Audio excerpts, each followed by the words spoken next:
This is a hover test between the Mavic 3 and the Mavic Mini 2. The Mavic 3 is the biggest Mavic in DJI's lineup, and it's the most expensive one too. And it's rated with a flight time of 46 minutes, which is an eternity.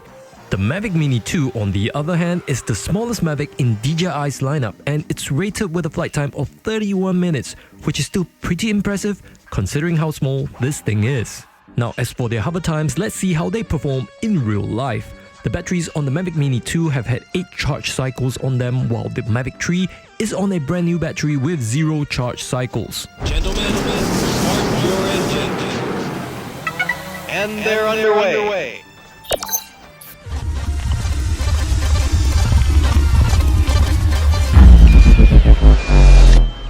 In our test, the Mavic Mini 2 lasted 24 minutes before initiating critical landing.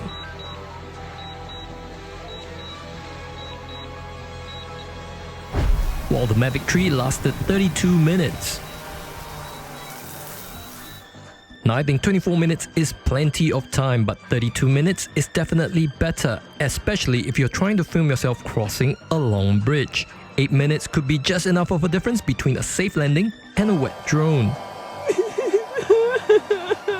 Your flight times can be different from this hover test, as it does take a lot more power to keep these drones hovering in place, but I hope it serves as an indicator to know how good the battery life is.